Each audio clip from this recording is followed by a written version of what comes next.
ആദ്യമേ തന്നെ അലൈനേഴ്സും ബ്രേസസും തമ്മിലുള്ള വ്യത്യാസം എന്താണ് ഡോക്ടർ? അലൈനേഴ്സും ബ്രേസസും തമ്മിൽ ഉള്ളൊരു മേജർ വ്യത്യാസം കംഫർട്ട് തന്നെയാണ്.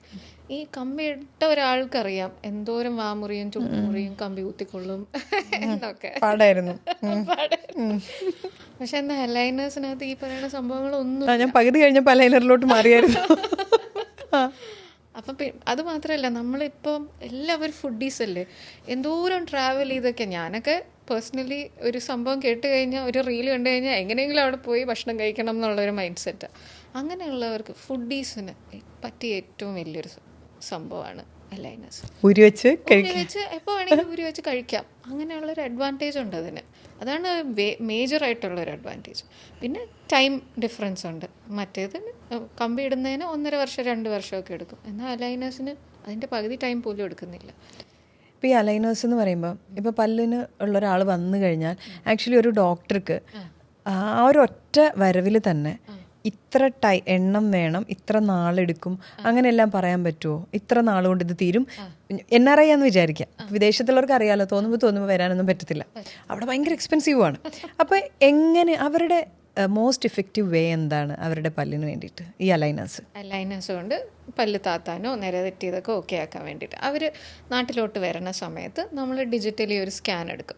സ്കാൻ എടുത്തു കഴിഞ്ഞാൽ നമുക്ക് പ്ലാൻ പറഞ്ഞു കൊടുക്കാൻ പറ്റും. നിങ്ങളുടെ പല്ല് എത്ര നാൾ കൊണ്ട് കറക്റ്റ് ചെയ്യാൻ പറ്റും എന്നുള്ള ഒരു സംഭവം പറഞ്ഞു കൊടുക്കാൻ പറ്റും. വിഷ്വൽ വീഡിയോയും കാണിച്ചു കൊടുക്കാൻ പറ്റും. അപ്പോൾ ഫ്രം സ്റ്റാർട്ട് ടു എൻഡ് നമുക്ക് ഓൾറെഡി അറിയാവുന്നതുകൊണ്ട് നമുക്കത് 3D പ്രിൻറ്റ് ചെയ്ത് അവർക്കത് ഹാൻഡ് ഓവർ ചെയ്യാവുന്നതേ ഉള്ളൂ. അതവർ എടുത്ത് തിരിച്ച് എവിടേക്കാണെന്ന് വേറെ കൺട്രിയിലേക്കാണെങ്കിൽ അങ്ങോട്ട് പോകുന്നു. DIY ആണ് സംഭവം. 10 ദിവസം അല്ലെ 14 ദിവസം കൂടുമ്പോൾ പാക്കറ്റ് പൊട്ടിക്കുക, അലൈനേഴ്സ് വെക്കുക, ഇത്രയേ ഉള്ളൂ സംഭവം. മറ്റേ കമ്പി ഇടുന്ന പോലെ എല്ലാ മാസവും അപ്പോയിന്റ്മെന്റ് എടുക്കുന്നു, റബ്ബർ ബാൻഡ് ഇടുന്നു. നമുക്ക് എന്തെങ്കിലും ബുദ്ധിമുട്ടുണ്ടെങ്കിൽ അന്ന് പോകാൻ പറ്റുന്നില്ല. അങ്ങനെയുള്ള കുറേ കൺഫ്യൂഷൻസ് ഉണ്ട്. ചിലപ്പോൾ നമുക്ക് പോകാൻ പറ്റുന്ന ദിവസം ഡോക്ടർ ഇല്ല. അങ്ങനെയുള്ള ബുദ്ധിമുട്ടുകളൊക്കെ അവോയ്ഡ് ചെയ്യുക. പിന്നെ ഇപ്പോൾ സപ്പോസ് NRIs ആണെങ്കിലും നാട്ടിൽ വന്ന് കമ്പി ഇട്ടെന്ന് വെച്ചോ, അവർക്ക് അവിടെ പോയി ചെയ്യുന്നത് ഭയങ്കര എക്സ്പെൻസീവ് ആയിട്ടുള്ളൊരു കാര്യമാണ്. അത് വെച്ച് നോക്കുമ്പോൾ aligners is easy way go. അപ്പോൾ ഡോക്ടറുടെ അടുത്ത് ഏറ്റവും കൂടുതൽ എൻക്വയറീസ് വരുന്നത് ഈ അലൈനേഴ്സിന് വേണ്ടിയിട്ടാണോ? അലൈനേഴ്സ് മതി ഇപ്പം എല്ലാവർക്കും. കാരണം ആർക്കും ഈ പറഞ്ഞ പോലെ പെയിൻ ഒന്നും സഹിച്ചിടാൻ വയ്യ, ആർക്കും സമയവും ഇല്ല. അപ്പോൾ പിന്നെ ഹാഫ് ടൈമിൽ നമുക്ക് ഈ പറയണ നല്ലൊരു പുഞ്ചിരി കൊടുക്കാൻ പറ്റുകയാണെങ്കിൽ അതിലെ ഏറ്റവും ഈസിയസ്റ്റ് വേ. അതും പെട്ടെന്ന്, മറ്റേ പകുതി സമയത്തോളം അല്ലേ വരുന്നുള്ളൂ. ഒരു പ്രോപ്പർ ഒരു ബ്രേസസ് ഇടുന്ന ആൾക്ക് 1.5 വർഷമൊക്കെ എടുക്കുമെന്ന് പറയുന്നത് ശരിയാണോ? 1.5 വർഷം, ചിലപ്പോൾ ചിലവർക്ക് അതിൽ കൂടുതലും എടുക്കാറുണ്ട്. ഇപ്പോൾ പൊട്ടിക്കുന്ന ഒരാളാണെന്ന് വെച്ചാൽ, എപ്പോഴും കട്ട പൊട്ടിക്കുന്ന ഒരാളാണെങ്കിൽ ശ്രദ്ധിക്കുന്നില്ല, നമ്മൾ പറയണ ഫുഡ് ഹാബിറ്റ്സ് അല്ലെ കുറച്ച് ഡയറ്റ് കാര്യങ്ങളൊക്കെ നമ്മൾ നോക്കാൻ പറയും. ഇന്ന സാധനങ്ങൾ എല്ലൊന്നും കടിക്കരുത് എന്നൊക്കെ പറയും. അതൊന്നും ശ്രദ്ധിക്കുന്നില്ലാത്ത ഒരാളെ എപ്പോഴും പൊട്ടിച്ചോണ്ട് വരും. അവർ നേരത്തെ ആ പ്രീവിയസ് മന്ത് എന്താണോ ചെയ്തത് അത് തന്നെ നമ്മൾ പിന്നെയും മാസങ്ങളോളം റിപ്പീറ്റ് ചെയ്യും. നമ്മൾ എവിടെ എത്തുന്നില്ല. ചിലപ്പോൾ അവർ വന്നിട്ട് പറയും, ഡോക്ടറെ ഞാൻ ഇത്രയും നാൾ മുന്നേ ഇട്ടത് അതൊന്നും ആയില്ല. പൊട്ടിച്ചോണ്ട് വരുമ്പോൾ നമ്മൾ ഹെൽപ്ലെസ് ആണ്, മനസ്സിലായോ? അങ്ങനെ ഒരു കാരണം ഉള്ളതുകൊണ്ട് ഈ പറയണ 1.5 വർഷം എന്നൊക്കെ പറഞ്ഞായിരിക്കും നമ്മൾ തുടങ്ങുക. അത് 2 ആവും 2.5 ആവും. ഏറ്റവും കുറഞ്ഞ കാലപരിധി നമുക്ക് പറഞ്ഞാൽ അലൈനേഴ്സ് ആണെങ്കിൽ ഏറ്റവും കുറച്ച് ഇത്ര നാളുകൊണ്ടെന്ന് പറയുമ്പോൾ എത്ര നാളുകൊണ്ട് പറ്റുമായിരിക്കും? ഞാൻ ഈ കഴിഞ്ഞ ദിവസം ഒരാൾക്ക് ഡെലിവറി ചെയ്തത് 3 months കൊണ്ട് ചെയ്യാവുന്നതാണ്. അവരുടെ ഒരു മേജർ ഒരു കൺസേൺ കല്യാണം വരുന്നു, എൻ്റെ എൻഗേജ്മെൻറ്റ് കഴിഞ്ഞു, 3-4 monthsനുള്ളിൽ കല്യാണമാണ്, ബിഗ് ഡേറ്റ് അല്ലേ. അപ്പോൾ അത് പറഞ്ഞപ്പോൾ ഞാൻ ഇങ്ങനെ ചെയ്തു കൊടുത്തു. അത് കംപ്ലീറ്റ് ആയി. ഇനിയും കിടക്കുന്നു കല്യാണത്തിന് മാസങ്ങൾ. ആണല്ലേ? അത് കൊള്ളാം. ഇനി ഇത്രയൊക്കെ ഡോക്ടർ എനിക്ക് പറഞ്ഞു തന്ന സ്ഥിതിക്ക് പേഴ്സണൽ ചോദ്യങ്ങൾ ചോദിക്കാമല്ലോ. എനിക്കൊരു സംശയമുണ്ട്, ഒരേ ഒരു സംശയം എനിക്കുള്ളൂ. എൻ്റെ 2 വിസ്ഡം ടൂത്ത് എടുത്തു, ഭയങ്കര വേദനയായിരുന്നു. അത് കഴിഞ്ഞിട്ട് ഒരാഴ്ച എനിക്ക് ഇങ്ങനെ ഇവിടെ നീര്, മിണ്ടാമേല, പേടിച്ചു പോയി ഞാൻ. 2 കൂടെ എടുക്കാനുണ്ട്. വേദന ഇല്ലാതെ വിസ്ഡം ടൂത്ത് എടുക്കുന്ന സിസ്റ്റം ഉണ്ടോ? യെസ്, ഉണ്ട്. ഇപ്പം നമുക്ക് പെയിൻലെസ് ആയിട്ട് ഒരുപാട് പ്രൊസീജിയർ. ഇപ്പം പലർക്കും റൂട്ട് കനാൽ ചെയ്യുന്നതൊക്കെ നേരത്തെ എന്നോട് പറഞ്ഞല്ലോ, പേടിയാണ്, അതെന്താന്നൊന്നും അറിയില്ല, അവർക്ക് പെയിൻഫുൾ അല്ലേ എന്ന് ഉള്ളൊരു കോൺസെപ്റ്റിലൂടെ തന്നെ എല്ലാവരും പറയുന്നത്.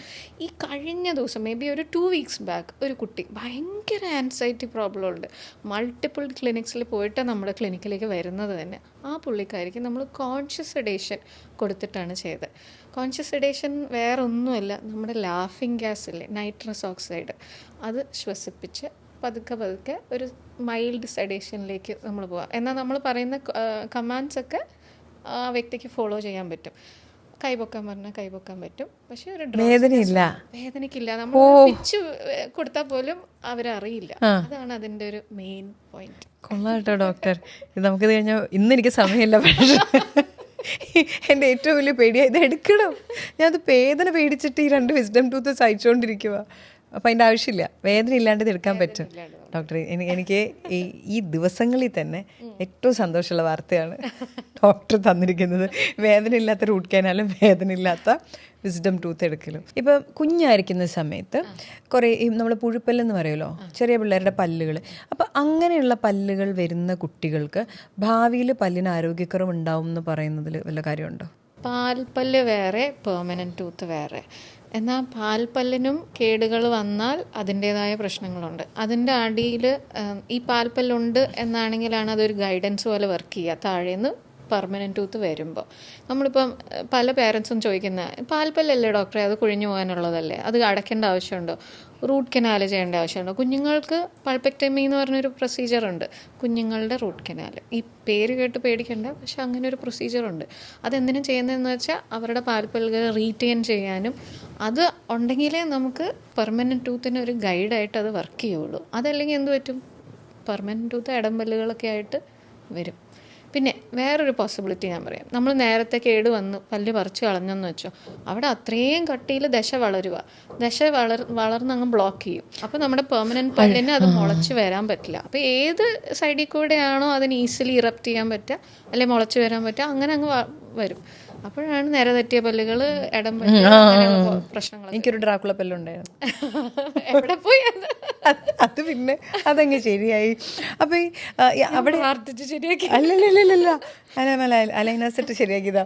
അപ്പൊ ഈ പല്ല് നമുക്ക് ഇത് വരാനുള്ള റീസൺ തന്നെ എൻ്റെ അമ്മ പറയണേ, പല്ല് ഇളകിയ സമയത്ത് നീ മിണ്ടാണ്ടിരുന്നോണ്ടാണ് നിന്റെ ആ പല്ല് അവിടെ ഉറച്ചു, നിനക്കൊരു ഡ്രാക്കുള പല്ല് വന്നു. അമ്മയാ ഡ്രാക്കുള പല്ലെന്ന് പേരിട്ട് ഇവിടെയായിരുന്നു. അപ്പൊ പക്ഷേ എന്റെ ഫ്രണ്ടിലെ പല്ല് ഇളകിയില്ല. ഓക്കെ, എന്റെ പല്ല് ഇളകിയില്ല, പക്ഷെ ഡ്രാക്കുള പല്ല് വന്നത് ഞാൻ മിണ്ടിയില്ല. താഴെയായിരുന്നല്ലോ, പക്ഷെ അതൊരു ഇത്തിരി എത്തിക്കഴിഞ്ഞപ്പോഴാണ് കണ്ടത്. അപ്പൊ ഈ പല്ല് ശരിക്കും ഇളകാതെ വന്നതാണ് പ്രശ്നമായി. അതെന്തുകൊണ്ടാണ് ശരിക്കും ഇളകി പോവാ പുതിയ പല്ല് വരിക? ഈ പുതിയ പല്ല് വരാൻ സമയമാകുമ്പോൾ അത് കറക്റ്റ് പൊസിഷനിലാണ് വരുന്നെങ്കിൽ മാത്രമേ നമ്മുടെ പാൽപ്പല്ലുകൾ പൊഴിഞ്ഞു പോകത്തുള്ളൂ. അത് പതുക്കെ പതുക്കെ പാൽപ്പല്ലിൻ്റെ വേരുകളെയൊക്കെ ദ്രവിപ്പിക്കാൻ തുടങ്ങും, അത് തൂവാൻ തുടങ്ങും. അപ്പം ഈ പെർമനൻറ്റ് ടൂത്ത് വരുന്നതിൻ്റെ പുഷിൽ അതങ്ങ് അങ്ങ് പോകും. ഇതാണ് സംഭവം. ഇനി പെർമനൻറ്റ് ടൂത്ത് എന്തെങ്കിലും കാരണവശാൽ, അതിപ്പോൾ പല കാരണങ്ങളാവാം, നമ്മൾ വിരൽ കുടിക്കുന്ന ഒരാളായിട്ട് ഡിസ്പൊസിഷനായി പോവുക, പെർമനൻറ്റ് ടൂത്തിൻ്റെ ബഡ്ഡുകൾ, പൂവൊക്കെ വിടർന്ന പോലെ പല്ലിനും ഉണ്ടൊരു ബഡ്, അത് കറക്റ്റ് പൊസിഷൻ അല്ല, നിരയൊത്തല്ല വരുന്നതെങ്കിൽ ഈ പറയുന്ന പോലെ പുറത്തേക്ക് വേറെ ഏതെങ്കിലും ഡയറക്ഷനിൽ അത് വരാം. അങ്ങനെ വരുമ്പോഴാണ് പാൽപ്പല്ലുകൾ ഇളകാതിരിക്കുന്നത്. കഷ്ടകാലം. അതാണ്. പിന്നെ അത് എടുക്കാൻ ഭയങ്കര പാടുവാ, അതിന്റെ കൂടെ പറിച്ചെടുക്കണ്ടേ. നല്ല നീളമുള്ള വേരുകളായിരിക്കും പാൽപ്പല്ലിന്, അന്നേരം അത് ഇളക്കി പറിച്ചെടുക്കണം, ഭയങ്കര വേദനയായിരിക്കും. അപ്പൊ അങ്ങനെ കഷ്ടകാലത്തിൽ നിന്ന് വരുന്നതാണ് ആ പല്ലുകൾ. അപ്പൊ റീസെന്റ് ഈ പല്ല് ഇത് നമ്മൾ പിന്നെ അലൈനേഴ്സ് നമ്മൾ ക്ലിപ്പ് ഇടുകയാണല്ലോ ഇവനെയൊക്കെ നേരെ ഒപ്പിക്കാൻ. അപ്പൊ പല്ല് എടുത്ത് കളയണമല്ലോ. ഞാനൊരു ആളുടെ ഇത് കണ്ടു, പല്ലിന് വലിയ ഗ്യാപ്പൊന്നും ഇല്ല, പക്ഷെ ബ്രേസസ് ഇട്ടേക്കുവാ. അപ്പം ഞാൻ ചോദിച്ചാൽ പല്ലെടുത്തോ ബ്രേസ്? പല്ലെടുത്തില്ല, ഇത് തന്നെ താഴൂന്ന് ഡോക്ടർ പറഞ്ഞു എന്ന് പറഞ്ഞു. പക്ഷേ നമ്മൾ പുറത്ത് നോക്കുമ്പോൾ ഒരു കുഞ്ഞു ഗ്യാപ്പ് പോലും അതിനിടയിലില്ല. അപ്പം ഈ അലൈനേഴ്സ് ഇടാനായിട്ട് ഇങ്ങനെ കുറച്ച് ഗ്യാപ്പ് ഇല്ലെങ്കിൽ പല്ലെടുക്കാതിടാൻ പറ്റുമോ? അതുകൊണ്ട് എടുക്കാതിടാൻ പറ്റും. ഇപ്പം അലൈനേഴ്സ് ആകുമ്പോൾ നമുക്ക് പല്ലിന് ചെറുതായിട്ടൊന്ന് വെർട്ടിക്കലി രാകാം, മനസ്സിലായോ? പല്ലെടുക്കുന്നതിന് പകരം നമ്മൾ ചെയ്യുന്നതാ ചെറിയ ട്രിമ്മിങ്ങിലൂടെ. അത് മൾട്ടിപ്പിൾ ടൂത്തിൻ്റെ ഇടയിലായിരിക്കും. 2 പല്ലുകൾ എപ്പോഴും മുട്ടി നിൽക്കുന്നൊരു കോണ്ടാക്ട് പോയിന്റ് ഉണ്ടാവുമല്ലോ, ആ കോണ്ടാക്ട് പോയിൻ്റ് അവിടെയാണ് നമ്മൾ വെർട്ടിക്കലി രാഗി കൊടുക്കുന്നത്. അത് ഭയങ്കരമായിട്ടൊരു പുളിപ്പ് വന്ന രീതിയിലൊന്നും അല്ല രാഗ, 0.2 to 0.3 മില്ലിമീറ്റർ. അതിപ്പോൾ ഒരു പല്ലിൻ്റെ റൈറ്റ് സൈഡിൽ നമ്മളൊന്ന് രാഗും, ഇപ്പുറത്തെ പല്ലിൻ്റെ ലെഫ്റ്റ് സൈഡിലും ഈ 0.2 0.3 മില്ലിമീറ്റർ. അപ്പോൾ കളക്റ്റീവായിട്ട് നമുക്ക് അത്യാവശ്യം സ്പേസ് കിട്ടും. സെൻറ്റിമീറ്റർ അല്ല, മില്ലിമീറ്റർ കിട്ടുമായിരുന്നല്ലേ? 4 പല്ലും എടുത്തിട്ടാ ഡോക്ടറെ എനിക്കല്ലേ. ഞാൻ ഇത് കേസ് ഡിപ്പെൻഡൻ്റ് ആണ്. അപ്പോൾ ഭയങ്കര കോംപ്ലക്സ് കേസാണ്, അതല്ലേ പല്ലുകൾ നന്നായി മുന്നിലോട്ട് ഉന്തിയിരിക്കുവാണെങ്കിൽ ചില കേസസിൽ റിക്വയർഡ് ആണ് ഇപ്പം ഞാൻ പറയാം 10 മില്ലിമീറ്റർ എനിക്ക് രാഗണം. അപ്പം ഞാൻ പല പല്ലുകളൊക്കെ ആയിട്ട് രാഗിയിട്ടും ആ ഒരു ലിമിറ്റേഷൻ വിട്ടിട്ടും എനിക്ക് ഇനി രാകാനുണ്ട്, എന്നാലേ പല്ല് താഴെയുള്ളൂ. അങ്ങനെയാണെങ്കിൽ ഞാൻ പല്ല് രാകുമോ അതോ പല്ലെടുക്കുമോ? പല്ലെടുക്കുന്നതല്ലേ കുറച്ചുകൂടെ നല്ലത്. പക്ഷെ വേണമെങ്കിൽ രാഗാവല്ലോ, വേണമെങ്കിൽ രാഗാം. പക്ഷെ ഒരു പല്ലിന് രാകുന്നതിന് ഒരു പരിമിതിയുണ്ട്. ആ ലിമിറ്റേഷൻ, വിത്തിൻ ദറ്റ് ലിമിറ്റേഷൻ ആണ് ആ മെഷർമെന്റ് നിൽക്കുന്നത് എങ്കിൽ മാത്രം നമുക്ക് പല്ല് രാകാം. അതല്ലെങ്കിൽ പല്ലെടുക്കുന്നത് തന്നെയാണ് ബെറ്റർ ഓപ്ഷൻ. ഇനി രാഗൽ, പല്ല് രാഗിയാൽ പല്ല് പുളിക്കും, പല്ല് ചീത്തയായി പോകുമെന്ന് പറയുന്നതോ? ഇല്ല, അതാ ഞാൻ പറഞ്ഞേ, ആ ഒരു ലിമിറ്റേഷനുള്ളിൽ ഞാൻ ഇപ്പോൾ പറഞ്ഞല്ലോ 0.2 to 0.3 മില്ലിമീറ്റർ. അപ്പോൾ അതൊരു പ്രശ്നമുള്ള കാര്യമല്ല. ഓക്കെ, ഇനി നമ്മൾ പല്ല് ക്ലിപ്പിട്ട് കഴിഞ്ഞല്ലോ, നമ്മൾ പല്ല് വൃത്തിയാക്കി നമ്മൾ ഇടുക, നമ്മൾ ഒരാളുടെ പല്ല് ക്ലിപ്പിട്ടു, പിന്നെ അയാൾ വളർന്നുകൊണ്ടിരിക്കുന്നു, പ്രായമായിക്കൊണ്ടിരിക്കുന്നു. അപ്പോൾ അതിനിടയിലാണ് ആദ്യമൊക്കെ സമയത്ത് പല്ലിന് ക്ലിപ്പിടണം തോന്നിയില്ല, അത് കഴിഞ്ഞിട്ട് മൊത്തത്തിലങ്ങ് ശരിയായില്ല, അത് കഴിഞ്ഞപ്പോഴാണ് മനസ്സിലായി ഇതിൻ്റെ ഒന്നും ആവശ്യമില്ല, സ്മൈൽ ഡിസൈനിങ്ങിലോട്ട് വരാവത്. സോ ആ ഒരു മൈൻഡ് സെറ്റിലേക്ക് അല്ലേ? അപ്പം എന്താണ് ശരിക്കും ഈ സ്മൈൽ ഡിസൈനിങ്? സ്മൈൽ ഡിസൈനിങ് വേറൊന്നുമല്ല, ഞാൻ ഇപ്പോൾ പറഞ്ഞ പോലെ പല്ലിന് എന്തെങ്കിലും പ്രശ്നമുണ്ട്, അവനവന് ഒരു കോൺഫിഡൻസ് ഇല്ല. ആ കോൺഫിഡൻസ് ചിലപ്പോൾ കറക്റ്റ് ആവാനായിട്ട് ഈ ഒരു പല്ല് അവർക്ക് സ്വന്തമായി തോന്നുന്നതാണ്. ഈ ഒരു പല്ല് ശരിയായി കഴിഞ്ഞാൽ ഞാൻ കുറച്ചുകൂടി സുന്ദരനല്ലേ, സുന്ദരിയാവും, അങ്ങനെ ഒരു തോന്നലുണ്ടാവും. അതിപ്പോൾ ഞാൻ പറയാം ഇന്ന പ്രശ്നങ്ങളാണ് കറക്റ്റ് ചെയ്യണത്, അത് അവർക്ക് കോൺഫിഡൻസ് ബൂസ്റ്റ് ചെയ്യില്ല. ഒരു എങ്ങനെയൊക്കെ എന്തൊക്കെ ഞാൻ ചെയ്തു കൊടുത്താലും അവർ സാറ്റിസ്ഫൈഡ് ആവുമില്ല. അത് അവർക്കൊരു സ്മൈൽ ഡിസൈനിങ്ങും അല്ല.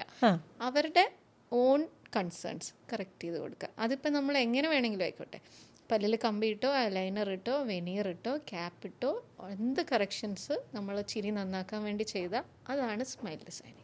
ഡോക്ടർ പറഞ്ഞപ്പോഴാണ് ഞാൻ വേറൊരു കാര്യം ചിന്തിച്ചത്. എൻ്റെ മനസ്സിൽ സ്മൈൽ ഡിസൈനിങ് എന്ന് വെച്ചാൽ ഒരു ഏരിയ ഫുൾ ഡിസൈൻ ചെയ്യുമായിരുന്നു. അപ്പോൾ നമ്മൾ പല്ല് വെച്ച് അങ്ങനെ ചെയ്യും, ലൈക്ക് ഒരു പല്ല്. യെസ് ഇപ്പം രേണു ചോദിച്ച പോലെ എല്ലാ പല്ലുകളും ചെയ്താൽ, അല്ലെങ്കിൽ നമ്മൾ ചിരിക്കുമ്പോൾ കാണുന്ന എല്ലാ പല്ലുകളും കറക്റ്റ് ചെയ്താലേ നമുക്ക് സ്മൈൽ ഡിസൈൻ ആവുള്ളൂ, അങ്ങനെയില്ല.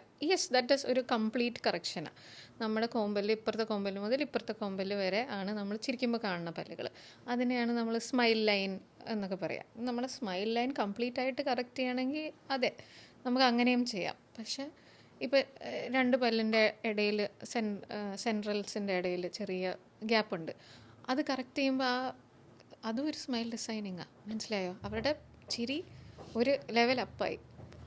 ഡക്കോത്ത ജോൺസന്റെ ചിരി, ഞാൻ ഒരു സിനിമ കഴിഞ്ഞ് അടുത്ത സിനിമ വന്നപ്പോഴത്തേനെ ചിരി മാറിയിരിക്കുന്നതിൻ്റെ ഇടയിൽ ഗ്യാപ്പ് കാണാനില്ല. അപ്പം ഈ സ്മൈൽ ഡിസൈനിങ്ങിൽ ഇപ്പം അങ്ങനെ ശരിയാക്കാൻ എന്തൊക്കെ തരമുണ്ട്? അതായത് ക്യാപ്പ് ഇടാൻ പറ്റും, പിന്നെ വെനീർ ഇടാൻ പറ്റും, അങ്ങനെ പുതിയ പുതിയ ടെക്നോളജീസ് എന്തൊക്കെയാണ്? ഇപ്പോൾ ഈ പറഞ്ഞ പോലെ തന്നെ ക്യാപ്പ് ഇടാൻ പറ്റും, വെനീർ ഇടാൻ പറ്റും. പിന്നെ ഏറ്റവും എക്കണോമിക്കലായിട്ട് നമുക്ക് ചെയ്യാൻ പറ്റുക കോമ്പോസിറ്റ് എന്ന് പറഞ്ഞ ഫില്ലിങ് വെച്ച്, അതല്ലേ കോമ്പോസിറ്റ് വെനീർസ് എന്ന് നമുക്കതിനെ വിളിക്കാം. അതെന്താ? അത് ഈ വെനീർ തന്നെ, വെനീർ ശരിക്കും പറഞ്ഞാൽ കുറച്ചുകൂടെ കട്ടിയുള്ള ഒരു സിംഗിൾ പീസ്, ഈ ക്രൗണിൻ്റെ ഒരു പാർഷ്യൽ ഫോമാണ് വെനീർ. നമ്മൾ നെയിൽസൊക്കെ, ആർട്ടിഫിഷ്യൽ നെയിൽസൊക്കെ പിടിപ്പിക്കില്ലേ, അതേപോലെ പല്ലിൻ്റെ മീതെ വരുന്ന ചെറിയ വേഫർ തിന്നായിട്ടുള്ളൊരു ലാമിനേറ്റ്സ് ആണ്. അത് തന്നെ നമുക്ക് ഫില്ലിംഗ് പോലെ, അതായത് ഫില്ലിംഗ് ഒട്ടിച്ചൊട്ടിച്ച് പല്ലിൻ്റെ ഗ്യാപ്പോ അല്ലെങ്കിൽ പുതിയ പല്ലുകൾ താത്താനൊക്കെ നമുക്ക് ഒട്ടിച്ചൊട്ടിച്ചും കൊടുക്കാൻ പറ്റും. അതിനാണ് കോമ്പോസിറ്റ് വെനീഴ്സ് എന്ന് പറയുന്നത്. അപ്പോൾ അതിന് ചിലവ് കുറവാണ്. ചിലവ്, പണി കൂടുതലല്ലേ? പണി കൂടുതല ഞങ്ങൾക്ക്. അത് കേട്ട് കഴിഞ്ഞപ്പോൾ അതിൻ്റെ ഒരു ഒട്ടിക്കാനും പിടിക്കാനും ഒക്കെ കുറേ മണിക്കൂറുകൾ ടൈം എടുക്കും. അപ്പോൾ കോമ്പോസിറ്റ് വെനീറും അല്ലാത്ത വെനീറും തമ്മിൽ അതിൻ്റെ ഇത് നിൽക്കണമല്ലോ, എൻഡ് ഓഫ് ദി ഡേ ഇവൻ അവിടെ ഇരിക്കണമല്ലോ. ഈ ഭക്ഷണം കഴിക്കുന്ന സമയത്ത് ഇവൻ വരരുതല്ലോ. അപ്പോൾ ഇതിൻ്റെ ആയുസ് എങ്ങനെയാണ്? എപ്പോഴും നമുക്ക് മറ്റേ ഇപ്പം ഞാൻ പറഞ്ഞ പോലെ മാക്സ് വെനീഴ്സാണ് കുറച്ചുകൂടെ ലോങ് ലാസ്റ്റിംഗ്. അതായത് വെനീർ ഒരുപാട് അതായത് പ്രോപ്പർ വെനീറിങ്.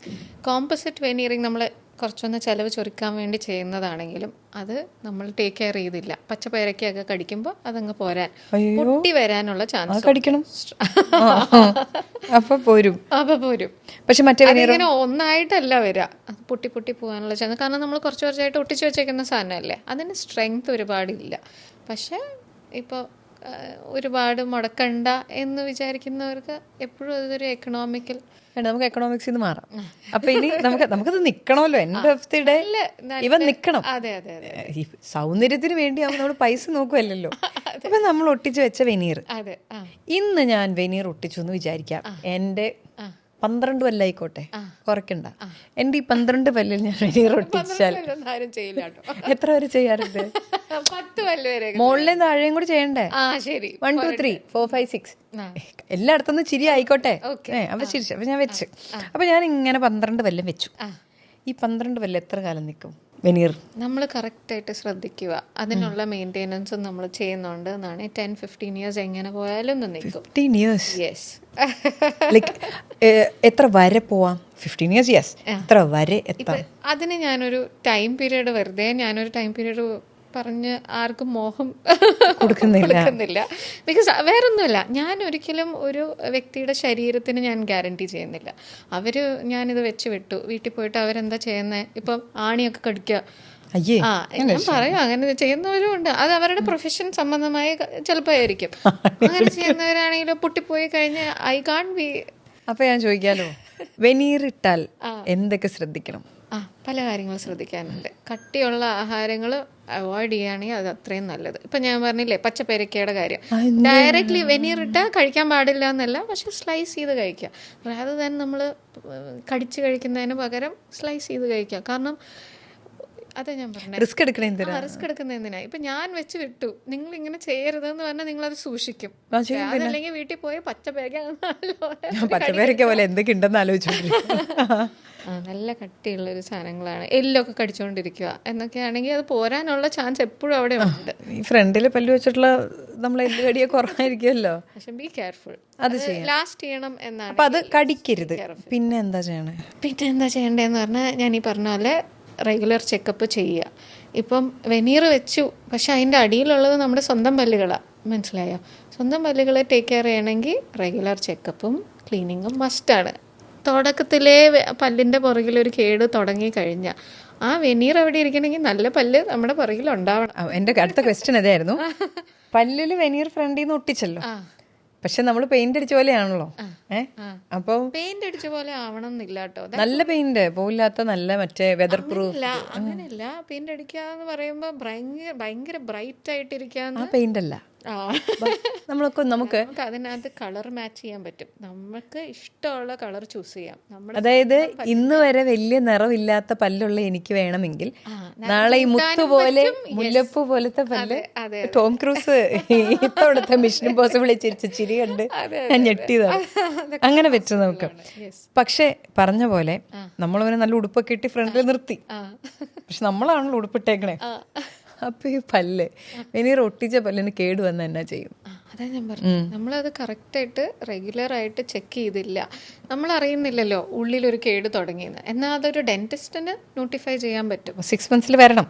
6 months വരണം. അത് വർഷത്തിൽ 2 തവണയല്ലേ, അത്രയല്ലേ ഉള്ളൂ. കുഴപ്പമില്ല. അപ്പൊ ചോദിക്കട്ടെ, വെനീർ ഇടാൻ എത്ര നേരത്തെ പ്രൊസീജിയറാണ്? ഇപ്പൊ 10 പല്ല് ഒരാൾക്ക് വെനീർ ഇടണമെങ്കിൽ എത്ര തവണ ഡോക്ടറെ അടുത്ത് വരണം? 2 to 3 അപ്പോയിന്റ്മെന്റ്സ് വരേണ്ടി വരും. 10 പല്ലിനും കൂടി? 10 പല്ലിനും കൂടി. അത്രേ ഉള്ളൂ. അത്രയല്ലേ ഉള്ളൂ. അപ്പൊ ഇത് ഒറ്റ തവണ ഇട്ട് കഴിഞ്ഞാൽ ഇട്ടു, അല്ലാണ്ട് ആ ഇട്ടതിനാണോ വീണ്ടും അപ്പോയിന്റ്മെന്റ്, അതോ എല്ലാം കൂടി ഇടാൻ വേണ്ടിയുള്ള അപ്പോയിന്റ്മെന്റ്? എല്ലാം കൂടി ഇടാനുള്ള അപ്പോയിന്റ്മെന്റ്. ഒരു പല്ല് എനിക്ക് വെനീർ ഇട്ടാൽ മതിയെങ്കിലോ? അങ്ങനെയാണെങ്കിലും 2 to 3 അപ്പോയിന്റ്മെന്റ്സ്. ഞാൻ ഈ 2 to 3 അപ്പോയിന്റ്മെന്റ്സ് എന്ന് പറയാൻ കാരണം, ആദ്യമേ ഇപ്പൊ രേണു എൻ്റെ അടുത്ത് വരുക, നമ്മൾ നേരെ കയറി പല്ല് രാഗി അങ്ങ് ചെയ്യുമല്ലോ ചെയ്യല്ലേ. അപ്പൊ എനിക്കിഷ്ടമുള്ള വെനീർ ഞാൻ ഒട്ടിച്ച രേണു സാറ്റിസ്ഫൈഡ് ആവും? ഒരിക്കലുമില്ല. രേണുവിന് ഓരോ സ്പെസിഫിക് ഇതൊക്കെ ഉണ്ടാവുമല്ലോ, മനസ്സിലോരോന്നും കണ്ടുവച്ചിട്ടുണ്ടാവുമല്ലോ, ഇന്ന ആളെ പോലെ ആക്കണം, അല്ലെ ഇന്ന ഷേപ്പ് ആക്കണം എന്നൊക്കെ. അപ്പോൾ അത് നമ്മളായിട്ട് ഡിസ്കസ് ചെയ്യും. അതിന് നമ്മൾ ട്രയൽ പ്രൊവൈഡ് ചെയ്യും. ട്രയൽ പ്രൊവൈഡ് ചെയ്ത് ഇപ്പോൾ നമുക്ക് വീട്ടിൽ പോയി നമ്മുടെ അച്ഛനും അമ്മേനെ ഹസ്ബൻഡിനെ എല്ലാവരും കാണിച്ച് നമുക്ക് നമ്മുടെ സന്തോഷം ഉറപ്പ് വരുത്തിയിട്ട് മതി നമ്മൾ കട്ടിങ് സ്റ്റാർട്ട് ചെയ്യുന്നത്. അങ്ങനെയാണോ? അങ്ങനെ നമുക്ക് ചെയ്യാം. അപ്പൊ ഞാൻ ചോദിക്കട്ടെ, ഇപ്പൊ എന്റെ പല്ലിന് ഇപ്പൊ ഒരു ഷേപ്പ് ഉണ്ട്, പക്ഷെ എനിക്ക് ഈ ഷേപ്പ് വേണ്ട, വേറെ ഷേപ്പ് ആണെങ്കിൽ എനിക്ക് അങ്ങനെ വെനീർ ഒട്ടിക്കാം. ഞാൻ ഓർത്ത് ഉള്ളതിന്റെ പുറത്ത് തന്നെ ഒട്ടിക്കാം. ചൂസ് ചെയ്യാം നമുക്ക് ഏത് ഷേപ്പ് വേണം, ഏത് കളർ വേണം എന്നൊക്കെ. ഇപ്പം നമുക്ക് ഉള്ളതിനേക്കാളും ഡൾ കളർ എടുക്കാം, കൂടിയ കളർ എടുക്കാം, അങ്ങനെ എന്ത് വേണമെങ്കിലും ഡോക്ടർ എന്തൊരു പറ്റിപ്പാണിത്, ഇന്നലെ വരെ ഇരുന്ന ആളല്ലല്ലോ ഇന്ന് പുറത്ത് എന്ന് കഴിയുമ്പോൾ അപ്പോൾ ലൈക്ക് ബിക്കോസ് ഒരു സ്മൈൽ ചേഞ്ച് ചെയ്യുമ്പോൾ യുവർ എൻറ്റയർ ഫേസ് ചേഞ്ചസ് അല്ലേ, യു ചേഞ്ച്, ലിപ്സിന്റെ ഷേപ്പ് മാറി, കാരണം ഈ പല്ലിന്റെ ചിരിയോട് കൂടി കംപ്ലീറ്റ് മാറി. സോ ഡോക്ടർ പറയുന്നത് നമ്മുടെ മഞ്ജു വാര്യർ പോലും പഴയ ഫോട്ടോസ് എടുത്ത് ഫോട്ടോ എടുത്ത് നോക്കിയാ അല്ലേ, നല്ല വ്യത്യാസമുണ്ട്. അതെ, പിന്നെ ഒരാളുടെ ചിരി നന്നാകുമ്പോൾ ഇപ്പം ഞങ്ങൾക്ക്, എനിക്ക് ബാക്കിയുള്ളവരുടെ കാര്യം എനിക്ക് എടുത്ത് പറയാൻ പറ്റില്ല, പക്ഷെ ഞങ്ങൾക്ക് എപ്പോഴും ഞങ്ങളുടെ ബിഫോർ ആൻഡ് ആഫ്റ്റർ ഫോട്ടോസ് എടുത്ത് നോക്കുമ്പം ബിഫോർ ഫോട്ടോയിൽ ഇല്ലാത്തൊരു തിളക്കം നമുക്ക് ആഫ്റ്റർ ഫോട്ടോയിൽ ആ പേഷ്യൻ്റ് ചിരിക്കുമ്പോൾ കാണാൻ പറ്റും. അപ്പോൾ വെനീർ ഒരു ആവശ്യമാണ്. അതെ, പക്ഷെ ഇൻഷുറൻസ് കവർ ചെയ്യില്ലാത്തതുകൊണ്ട് നമ്മൾ പൈസ ഉണ്ടാക്കിയ വെനീറിന് വേണ്ടിയിട്ട് പോകണം. ഓക്കെ, അപ്പോൾ വെനീർ അല്ലാതെ ഇപ്പം ഒരാളുടെ പല്ലിന് കേടുകൾ ഇതൊക്കെ വരണതിലേക്കാളും വേറൊരു പ്രശ്നം കൂടിയുണ്ട്. ആസ് യു ഏജ് 30 ഓക്കെ, പക്ഷെ 30 തുടങ്ങുമ്പോൾ തൊട്ട് ആളുകളുടെ പല്ലിന്റെ നിറം മാറി തുടങ്ങും. 40 എത്തുമ്പോൾ മാറി, പിന്നീട് നമ്മുടെ ആ വെള്ളപ്പല്ലുകൾ മാറി മഞ്ഞപ്പല്ലുകളിലേക്ക് വരികയാണ്. പക്ഷെ നമ്മൾ ഐശ്വര്യയുടെയൊക്കെ പല്ല് നോക്കുമ്പോൾ എല്ലാ കാലത്തും ഒരേ നിറമുള്ള പല്ല്, ഒരേ ചിരി, കട്ടിയൊന്നും ആവുന്നില്ല, ഭംഗിയുള്ള പല്ലുകൾ. അപ്പൊ തന്നെ നമുക്കറിയാം ഈ പല്ലുകൾ എവിടെ നിന്നോ വന്ന പല്ലുകളാണ്. അപ്പൊ എങ്ങനെയാണ് പ്രായമാകുമ്പോൾ ഒരാളുടെ പല്ലിനെ അങ്ങനെ ഭംഗിയാക്കുന്നത്? അതിന്റെ വഴികൾ ഏതൊക്കെയാണ്? ഏതൊക്കെ തരത്തിൽ പ്രായമായ ഒരാളുടെ പല്ലിന്റെ നിറം മാറ്റാം, അതിനെ ഭംഗിയായി സൂക്ഷിക്കാം? ഇത് ശരിക്കും പറഞ്ഞാൽ നമുക്ക് പ്രായമാകുമ്പോൾ എന്തുകൊണ്ടാണ് നിറം മാറുന്നത് എന്നതിനെ പറ്റി ഞാൻ ആദ്യം പറയാം. എല്ലാവരുടെയും പല്ലിന് ചുറ്റും ഇനാമലുണ്ട് പ്രൊട്ടക്ഷന് വേണ്ടിയിട്ട്. എന്നാൽ നമുക്ക് പ്രായമാവും തോറും ഈ ഇനാമലിൻ്റെ അകത്തുള്ളൊരു ലെയർ, ഡെൻറ്റീൻ എന്ന് പറയും, അതിന് മഞ്ഞ കളറാണ്. അപ്പോൾ ആ മഞ്ഞ കളറ് കൂടിക്കൊണ്ടേയിരിക്കും. നമുക്ക് പ്രായം കൂടുന്തോറും ആ ഡെൻറ്റീൻ കൂടിക്കൊണ്ടേയിരിക്കും. അതുകൊണ്ടാണ് നമ്മുടെ പല്ല് മഞ്ഞയായി തോന്നുന്നത്. അത് ശരിക്കും പറഞ്ഞാൽ കുറച്ചുകൂടെ പ്രൊട്ടക്ഷന് വേണ്ടിയിട്ടാണ്. പക്ഷെ നമ്മൾ പലരും നന്നായിട്ട് പല്ല് വെളുക്കാൻ വേണ്ടി നല്ലപോലെ അമർത്തി തരും. പക്ഷെ നമ്മുടെ ഇനാമൽ പോവുകയും ചെയ്യും, ഈ പറയുന്ന ഡെൻറ്റീൻ കൂടുതൽ കാണാനും തുടങ്ങും. അപ്പോൾ ഡെൻറ്റീൻ്റെ കളർ എന്താ? മഞ്ഞ. ഒരു സുഖമില്ല. മഞ്ഞ ആയി എന്ന് വെച്ചോ, നമ്മൾ എന്താ ചെയ്യാൻ പറ്റുക? നമുക്ക് പ്രോപ്പറായിട്ട് ഒരു ക്ലീനിങ് സെഷൻ കഴിഞ്ഞിട്ട് വൈറ്റനിങ് ചെയ്ത് കൊടുക്കാൻ പറ്റും. ഇനി പല്ല് തേക്കുന്ന നേരത്തെ പറഞ്ഞല്ലോ, ഇപ്പം രാവിലെയും രാത്രിയും പല്ല് തേക്കണം. അപ്പോൾ ഡോക്ടർ പറഞ്ഞു രാത്രി എന്തായാലും പല്ല് തേക്കണം. പക്ഷേ അതിൽ കൂടുതൽ പല്ല് തേക്കുന്നത് ഇപ്പം ചിലരുണ്ട്, ഓരോ ഫുഡ് കഴിഞ്ഞിട്ടും പല്ല് തേക്കും. അപ്പം അത് പക്ഷെ കൊള്ളൂല്ല എന്ന് പറയണത് എന്തുകൊണ്ടാണ്? അതാണ്, കൂടുതൽ പല്ല് തേപ്പാണെങ്കിലും പ്രശ്നമാണ്. മനസ്സിലായോ? ഒരുപാട് തവണ നമ്മൾ പല്ല് തേക്കുകയെന്ന് വെച്ചാൽ നമ്മുടെ ഇനാമലല്ലേ പ്രൊട്ടക്റ്റ് ചെയ്യുന്ന ലെയർ, അത് പോയി കഴിഞ്ഞാൽ നമ്മുടെ പല്ലുകളെല്ലാം ബട്ടർ പോലെ കട്ടായി പോകും. മനസ്സിലായോ? കേട് വരുന്നത്, ഇനാമൽ കുറയുന്നതോറും കേട് വരാനുള്ള ചാൻസസ് ഭയങ്കര കൂടുതലാണ്. അപ്പം നമ്മൾ ഒരുപാടങ്ങ് ഇതാക്കരുത്. അല്ല, പേസ്റ്റ് ഇല്ലാതെ ബ്രഷ് ചെയ്താൽ കുഴപ്പമുണ്ടോ? പേസ്റ്റ് ഇല്ലാത്ത ജെൻറ്റൽ ബ്രഷിങ് ഒന്നും കുഴപ്പമില്ല. അപ്പോൾ ഒരുപാടങ്ങ് ഇതാക്കി അബ്രേസീവായിട്ട് നമ്മൾ ചെയ്യരുതെന്ന് പറയാം. അല്ല, ചിലരുണ്ട് 1 മണിക്കൂറൊക്കെ എടുത്ത് ബ്രഷ് ചെയ്യുന്നവരുണ്ട്. ബ്രഷ് എത്ര നേരം ചെയ്യണം? 2 to 3 minutes അതിൽ കൂടുതൽ ചെയ്യരുത്. കാരണം ഞാൻ ഈ പറഞ്ഞ പോലെ നമ്മൾ എല്ലാവരും വെളുക്കാൻ വേണ്ടി തേക്കുന്നതായിരിക്കും. പക്ഷെ വെളുക്കാൻ വേണ്ടി തേക്കുമ്പോൾ ഇനാമൽ പോയി കഴിഞ്ഞാൽ അതിൻ്റെ അടിയിൽ ആരാളുള്ള ഡെൻറ്റീൻ എന്ന് പറഞ്ഞൊരു സംഭവമുണ്ട്, അതിന് മഞ്ഞ കളറാണ്. അപ്പം നമ്മൾ വെളുക്കാൻ തേച്ചത് പാണ്ടാവത്തേ ഉള്ളൂ. അപ്പോൾ ഡോക്ടർ ഇപ്പോൾ ഇതിൻ്റെ കാര്യം പറഞ്ഞ സ്ഥിതിക്ക് ചോദിക്കാമല്ലോ, അങ്ങനെയാകുമ്പോൾ ഞാൻ ചാർക്കോൾ പേസ്റ്റോ ഉപ്പിട്ട പേസ്റ്റോ ഒക്കെ ഉപയോഗിച്ചാൽ പോരെ? ഐ മീൻ അതിൽ കാര്യമുണ്ടോ? ഇല്ല, അതിൽ കാര്യമില്ല. പേസ്റ്റിലെ കാര്യമില്ല. അത് ശരിക്കും പറഞ്ഞാൽ ഒരു അഡ്വർടൈസിംഗ് മാർക്കറ്റിംഗ് തന്ത്രം. അതെ, മാർക്കറ്റിംഗ് തന്ത്രമാണ്. അപ്പൊ എന്ത് പേസ്റ്റ് ഇട്ട് പല്ല് തേച്ചാൽ നമ്മൾ എത്ര എഫക്റ്റീവായിട്ട് ഒരു കാര്യം ചെയ്യുന്നോ അതിലാണ് കാര്യം. നമ്മൾ എന്തൊക്കെ യൂസ് ചെയ്യുന്നു എന്നതിലുള്ള. എൻ്റെ ഡോക്ടർ ഇന്നലെ വരെ ഞാൻ ബ്രഷ് മറ്റേ പേസ്റ്റ് മേടിക്കാൻ നേരത്തെ എന്നതൊക്കെ വായിച്ചു നോക്കിയിട്ട് എടുത്തതെന്നറിയോ, ഇതിൻ്റെ ടോട്ടൽ പ്രൊട്ടക്ഷൻ ഉണ്ടോ? അപ്പം അതിൽ കാര്യമില്ലായിരുന്നോ? അതിലൊന്നും വലിയ കാര്യമില്ല, സമയം കുറേ പോയിന്ന് മാത്രമേ ഉള്ളൂ. പിന്നെ ഈ നമ്മൾ ബ്രഷ് ചെയ്താൽ നമ്മൾ ബാഡ് ബ്രത്ത് വരാതിരിക്കുക എന്നുള്ളൊരു ഇതുണ്ടല്ലോ. പക്ഷെ ബ്രഷ് ചെയ്ത് കഴിഞ്ഞാലും ഈ പറഞ്ഞ പോലെ രാവിലെയും രാത്രിയും ബ്രഷ് ചെയ്തു, അതിൻ്റെ ഇടയിലെല്ലാം നമ്മൾ ക്ലീൻ ചെയ്തു, ഇതൊക്കെ കഴിഞ്ഞാൽ എന്തുകൊണ്ടാണ് ബാഡ് ബ്രത്ത് വരുന്നത്? അതിന് പല കാരണങ്ങളുണ്ടാവാം. ഇപ്പം സ്റ്റാർട്ടിങ് നമ്മുടെ പല്ല് വെച്ച് സ്റ്റാർട്ട് ചെയ്യുകയാണെങ്കിൽ ചിലർ ഇത് പല്ലിൻ്റെ ഭക്ഷണമൊക്കെ കഴിച്ചിട്ട് നമ്മുടെ പല്ലുമേൽ ഇങ്ങനെ കാൽക്കുലസ് ഡെപ്പോസിറ്റ്സ് ഒക്കെ ഉണ്ടാവും. പക്ഷെ ചിലർക്ക് അറിയില്ല അത് കാൽക്കുലസ് ആണെന്ന്. അപ്പോൾ അവരത് അവിടെ തന്നെ ഇരുന്നോട്ടെ, അതിൻ്റെ പല്ലല്ലേ എന്ന് വിചാരിച്ച് അവർ ക്ലീൻ ചെയ്യാതിരിക്കും.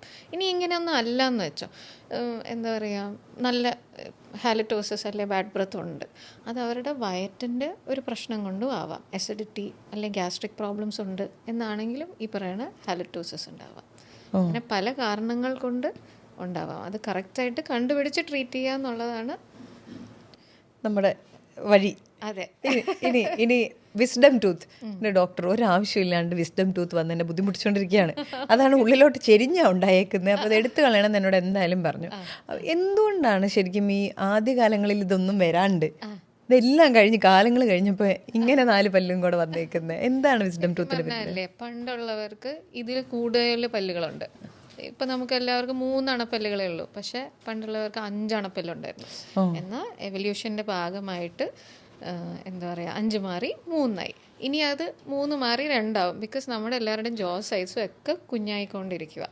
ഇനി ഇതെല്ലാം അങ്ങോട്ടും ഇങ്ങോട്ടും ആകൃതി തിരിഞ്ഞൊക്കെ വരുന്നത് നമുക്ക് വിസ്ഡം ടൂത്ത് മുളയ്ക്കുന്നതിനൊരു ഏജ് ഉണ്ട്, 18 to 22 years ആണ്. അതിൻ്റെ ഇടയിൽ വന്നിട്ടില്ല എന്നാണെങ്കിൽ ഡെഫിനറ്റായിട്ടും അവിടെ ഒരു തടസ്സമുണ്ട്. ആ തടസ്സം നിങ്ങൾ മനസ്സിലാക്കി ഒരു എക്സ്റേ എടുത്ത് നോക്കുക. ഒരു ഫുൾ മൗത്ത് എക്സ്റേ എടുത്ത് നോക്കിക്കഴിഞ്ഞാൽ എന്തോ ഒരു പ്രശ്നമുണ്ടല്ലോ, അതിന് വരാൻ ഉദ്ദേശം ഇല്ല എന്നാണെങ്കിൽ അതെടുത്ത് കളയുന്നതിന്, നല്ല പല്ലിനെയും കൂടെ മോശാവസ്ഥയിലാക്കരുത്. എന്നിട്ട് അത് തോന്നുമ്പോൾ ഇറങ്ങി വരും. അത് തോന്നുമ്പോൾ ഇറങ്ങി അപ്പോൾ നമുക്ക് വേദനയും വരും. അപ്പോൾ നമുക്ക് എടുത്ത് പ്രിവെന്റ് ചെയ്യാൻ പറ്റും.